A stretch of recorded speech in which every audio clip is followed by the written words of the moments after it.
ಹೆಣ್ಣು ಮಗುವಿಗೆ ಜನ್ಮವನ್ನು ನೀಡಿದ ಆಂಕರ್ ಅನುಶ್ರೀ. ಮಗು ಹೇಗಿದೆ, ಚೆನ್ನಾಗಿದೆಯಾ ಅಥವಾ ಇಲ್ವಾ, ಏನಾದರೂ ಪ್ರಾಬ್ಲಮ್ ಇದೆಯಾ, ಆಂಕರ್ ಅನುಶ್ರೀಗಾಗಲಿ ಮಗುಗಾಗಲಿ ಏನಾದರೂ ಪ್ರಾಬ್ಲಮ್ ಇದೆಯಾ ಅಂತಕ್ಕಂಥದ್ದನ್ನು ಈ ಒಂದು ವಿಡಿಯೋದಲ್ಲಿ ತಿಳಿದುಕೊಳ್ಳೋಣ. ಒಂದು ಖುಷಿಯಿಂದ ಆ ಹೆಣ್ಣೆಗೆ, ಆ ಒಂದು ಮಗುವಿನ ಹಣೆಗೆ ಒಂದು ರೋಷನ್ ರವರು ಒಂದು ಮುತ್ತಿಟ್ಟಿದ್ದಾರೆ. ನಮ್ಮ ಮನೆಗೆ ಮಹಾಲಕ್ಷ್ಮಿ ಬಂದ್ಲು ಅಂತಕ್ಕಂಥ ಒಂದು ಮಾತನ್ನ ಹೇಳಿ ಆ ಒಂದು ಮಗುವಿನ ಹಣೆಗೆ ಮುತ್ತನ್ನ ಇಟ್ಟಿದ್ದಾರೆ. ಇದ್ರ ಬಗ್ಗೆ ಸಂಪೂರ್ಣವಾದ ಮಾಹಿತಿಯನ್ನ ಈ ಒಂದು ವಿಡಿಯೋದಲ್ಲಿ ತಿಳ್ಕೊಂಡು ಬರೋಣ ಬನ್ನಿ. ಅದಕ್ಕೂ ಮುನ್ನ ನೀವು ನಮ್ಮ ಚಾನಲನ್ನು ಸಬ್ಸ್ಕ್ರೈಬ್ ಮಾಡಿಲ್ಲ ಅಂದರೆ ಈ ಕೂಡಲೇ ಸಬ್ಸ್ಕ್ರೈಬ್ ಮಾಡಿ, ಹಾಗೆ ಪಕ್ಕದಲ್ಲಿರೋ ಬೆಲ್ ಐಕಾನನ್ನು ಪ್ರೆಸ್ ಮಾಡೋದ್ರ ಮೂಲಕ ನಮಗೆ ಸಪೋರ್ಟ್ ಮಾಡಿ. ಹೌದು ಸ್ನೇಹಿತರೆ, ಆಂಕರ್ ಅನುಶ್ರೀ ಆಗಿರ್ಬೋದು, ರೋಷನ್ ಆಗಿರ್ಬೋದು, ಇವರಿಬ್ರು ತುಂಬಾನೇ ಒಂದು ಒಳ್ಳೆಯ ಜೋಡಿ ಅಂತಕ್ಕಂಥದ್ದನ್ನ ಹೇಳ್ಬೋದು. ಒಂದು ಲೇಟ್ ಆಗಿ ಆಂಕರ್ ಅನುಶ್ರೀ ಅವರು ಆಯ್ಕೆ ಮಾಡಿದ್ರು ಕೂಡ ಒಬ್ಬ ಒಳ್ಳೆಯ ಗಂಡನನ್ನ ಇವರು ಆಯ್ಕೆಯನ್ನ ಮಾಡಿದ್ರು. ಯಾಕಪ್ಪ ಅಂತಂದ್ರೆ ಈಗಿನ ದಿನಮಾನಗಳಲ್ಲಿ ಯಾವ ರೀತಿಯಾಗಿದೆಯಪ್ಪ ಅಂತಂದ್ರೆ, ಸಿನಿ ತಾರೆಯರು ಅಂತಾದ ತಕ್ಷಣ ಕೇವಲ ಮದುವೆ ಆಗೋದು, ಕೇವಲ 2-3 ತಿಂಗಳ ಕಾಲ ಜೊತೆಯಲ್ಲಿದ್ದು ಆಮೇಲೆ ಡಿವೋರ್ಸ್ ಆಗೋದು, ಇಂತಹದೇ ನಮ್ಮ ಕನ್ನಡ ಇಂಡಸ್ಟ್ರಿಯಲ್ಲಿ ಆಗಿರ್ಬೋದು, ಹಾಗೆ ಬೇರೆ ಇಂಡಸ್ಟ್ರಿಯಲ್ಲಿ ಆಗಿರ್ಬೋದು, ಈ ತರಹ ವಿಚಾರಗಳು ತುಂಬಾ ಅಂದ್ರೆ ತುಂಬಾನೇ ನಡೀತಾ ಇವೆ. ಇಂದಿನ ದಿನಮಾನಗಳಲ್ಲಿ ಯಾವ ರೀತಿಯಾಗಿದೆಯಪ್ಪ ಅಂತಂದ್ರೆ, ಮದುವೆ ಅನ್ನೋದು ಟೈಮ್ ಪಾಸ್ ರೀತಿಯಲ್ಲಿ ಆಗಿದೆ.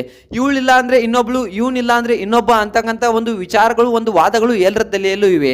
ಈ ರೀತಿಯಾದ ಜನಗಳ ಮಧ್ಯೆ ರಾಧಿಕಾ ಪಂಡಿತ್, ಯಶ್ ಆಗಿರ್ಬೋದು, ಇಂತಹ ಜೋಡಿಗಳು ಕೂಡ ತುಂಬಾ ಅಂದ್ರೆ ತುಂಬಾ ಚೆನ್ನಾಗಿ ಬಾಳಿ ಬದುಕ್ತಾ ಇವೆ. ಅವಳೇ ನನ್ನ ಸರ್ವಸ್ವ, ಅವನೇ ನನ್ನ ಸರ್ವಸ್ವ ಅಂತಕ್ಕಂಥ ಜೋಡಿಗಳು ಕೂಡ ಈ ನಮ್ಮ ಕನ್ನಡ ಇಂಡಸ್ಟ್ರಿಯಲ್ಲಿ ಇವೆ. ಈಗ ವಿಜಯ ರಾಘವೇಂದ್ರ ಹಾಗೆ ಸ್ಪಂದನ ಅವ್ರನ್ನ ನೋಡಬಹುದು. ಅವರಿಗೆ ಜೀವ ಎಲ್ಲ ಕೂಡ ಆಗಿದ್ರು. ಈ ರೀತಿಯಾದ ಜೋಡಿಗಳು ಕೂಡ ನಮ್ಮ ಕನ್ನಡ ಇಂಡಸ್ಟ್ರಿಯಲ್ಲಿ ಇವೆ. ಅದೇ ರೀತಿಯಾದ ಜೋಡಿಗೆ ಸರಿಸಾಟಿ ಆಗುವಂತ ಜೋಡಿ ಕೂಡ ಇದು ಅಂತಕ್ಕಂಥದನ್ನ ನಾವು ಇಲ್ಲಿ ಹೇಳ್ಬೋದು. ಯಾಕಪ್ಪ ಅಂತಂದ್ರೆ ಆಂಕರ್ ಅನುಶ್ರೀ ಆಗಿರ್ಬೋದು, ರೋಷನ್ ಆಗಿರ್ಬೋದು, ಇಬ್ರು ಕೂಡ ಮದುವೆ ಆದಾಗಿನಿಂದ ಕೂಡ ತುಂಬಾ ಅಂದ್ರೆ ತುಂಬಾ ಚೆನ್ನಾಗಿದ್ದಾರೆ. ಇಬ್ರು ಕೂಡ ಹನಿಮೂನ್ ಟ್ರಿಪ್ ಅನ್ನ ಕೂಡ ಮಾಡಿದ್ರು. ಇಬ್ರು ಬಾಳಲ್ಲಿ ತುಂಬಾ ಅಂದ್ರೆ ತುಂಬಾ ಖುಷಿದೆ. ಆಂಕರ್ ಅನುಶ್ರೀ ಅವರು ಕೂಡ ಸ್ವತಃ ತಾವಾಗಿ ಹೇಳ್ಕೊಂಡಿದ್ದಾರೆ, ರೋಷನ್ ನನಗೆ ಸಿಕ್ಕಿದ್ದು ತುಂಬಾ ಅಂದ್ರೆ ತುಂಬಾ ನನ್ನ ಅದೃಷ್ಟ, ನಾನು ಹೋದ ಜನ್ಮದಲ್ಲಿ ಏನೋ ಪುಣ್ಯವನ್ನ ಮಾಡಿದ್ದೆ. ಅದಾದ ನಂತರ ಈ ರೀತಿಯಾದ ಗಂಡ ನನಗೆ ಸಿಗ್ಬೇಕಂದ್ರೆ ನಾನು ತುಂಬಾ ಅಂದ್ರೆ ತುಂಬಾ ಪುಣ್ಯವನ್ನ ಮಾಡಿ ಬಂದಿದ್ದೇನೆ ಅಂತಕ್ಕಂಥ ಮಾತನ್ನ ಇಲ್ಲಿ ಆಂಕರ್ ಅನುಶ್ರೀ ಅವರು ಹೇಳ್ತಾರೆ. ಹಾಗೆ ಏನು ನೋಡೋದಪ್ಪ ಅಂತಂದ್ರೆ, ಆಂಕರ್ ಅನುಶ್ರೀ ಅವರು ಯಾವ ರೀತಿಯಾಗಿ ಮಾತನಾಡ್ತಾರಪ್ಪ ಅಂತಂದ್ರೆ, ನಾನು ನನ್ನ ಗಂಡನಿಗಾಗ್ಲಿ ನನ್ನ ಅತ್ತೆ ಮಾವನಿಗಾಗ್ಲಿ ಸರಿಯಾಗಿ ಟೈಮ್ ಅನ್ನ ಕೊಡ್ತಿಲ್ಲ. ಖಂಡಿತವಾಗ್ಲೂ ಇನ್ಮೇಲೆ ಕೆಲವೊಂದಿಷ್ಟು ಫ್ರೀ ಮಾಡಿಕೊಂಡು, ಕೆಲವೊಂದಿಷ್ಟು ದಿನ ಫ್ರೀ ಅನ್ನ ಮಾಡಿಕೊಂಡು, ಖಂಡಿತವಾಗ್ಲೂ ನಾನು ನನ್ನ ಅತ್ತೆ ಮಾವನಿಗೆ, ನನ್ನ ಗಂಡನಿಗೆ ಟೈಮ್ ಅನ್ನ ಕೊಡ್ತೀನಿ. ಕೆಲಸ ಅಂತ ಯಾವಾಗ್ಲೂ ಬಡ್ಕೊಳ್ತಾ ಇದೆ.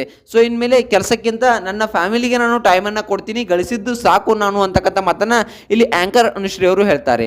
ಇನ್ನು ನೋಡೋದಾದ್ರೆ, ಇವರು ಮಗುವಿಗೆ ಜನ್ಮವನ್ನ ನೀಡಿದ್ದಾರೆ, ಇನ್ನು ಗರ್ಭಿಣಿಯಾಗಿದ್ದಾರೆ ಅಂತಕ್ಕಂಥ ಮಾತುಗಳು ಹಲವಾರು ಬಾರಿ ಸೋಷಿಯಲ್ ಮೀಡಿಯಾದಲ್ಲಿ ನೀವೆಲ್ಲರೂ ನೋಡಿದ್ದೇವೆ. ಯಾಕಪ್ಪ ಅಂತಂದ್ರೆ, ಹಲವಾರು ಟ್ರೆಂಡಿಂಗ್ ವಿಡಿಯೋಸ್ಗಳಲ್ಲಿ ಆಂಕರ್ ಅನುಶ್ರೀ ಅವರು ಗರ್ಭಿಣಿಯಾಗಿದ್ದಾರೆ ಅಂತಕ್ಕಂಥದ್ದನ್ನ ಸುದ್ದಿಯಾಗಿ ಎಲ್ಲವೂ ಕೂಡ ಎಲ್ಲಾ ವಿಡಿಯೋಸ್ಗಳಲ್ಲೂ ಕೂಡ ತೋರಿಸ್ತಾ ಇದ್ರು.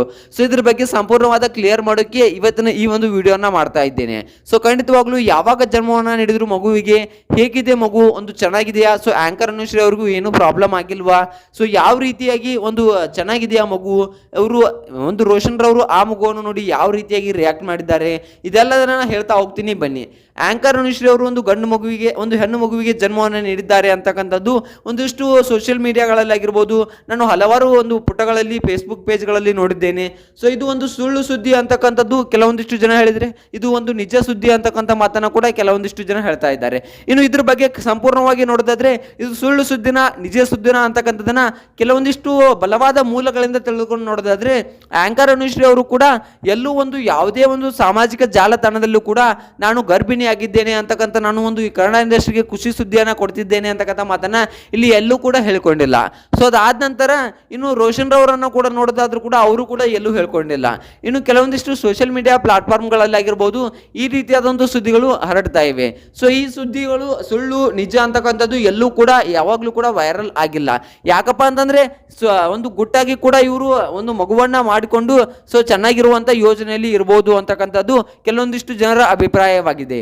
ಇನ್ನು ಇವರು ಮದುವೆ ಆಗಿ ಕೇವಲ ವರ್ಷ, ಹತ್ತತ್ರ ವರ್ಷ ಆಗ್ತಾ ಬಂತು. ಇದ್ರ ಬಗ್ಗೆ ನಾವು ಹೆಚ್ಚಿಗೆ ನೋಡೋದಾದ್ರೆ, ಖಂಡಿತವಾಗ್ಲೂ ಇವರು ಗರ್ಭಿಣಿ ಆಗಿಲ್ಲ. ಇವರಿಗೆ ಮಗು ಆಗಿರೋದು ಸುಳ್ಳು ಸುದ್ದಿ ಅಂತ ನಮ್ಗೆ ಅನ್ಸುತ್ತೆ. ಇದು ನಿಜನೂ ಆಗಿರಬಹುದು ಅಂತಕ್ಕಂಥದ್ದು ಕೆಲವೊಂದಿಷ್ಟು ಜನರ ಅಭಿಪ್ರಾಯ. ಇದ್ರ ಬಗ್ಗೆ ನಿಮ್ಗೆ ಏನಿಸ್ತಾ ಇದ್ದು, ಸುಳ್ಳು ಸುದ್ದಿನ ಅಥವಾ ನಿಜನ ಅಂತಕ್ಕಂಥದನ್ನ ಕಮೆಂಟ್ ಮಾಡಿ. ವಿಡಿಯೋ ಇಷ್ಟ ಆದ್ರೆ ಲೈಕ್ ಮಾಡಿ, ಶೇರ್ ಮಾಡಿ, ಹಾಗೆ ಸಬ್ಸ್ಕ್ರೈಬ್ ಮಾಡಿ.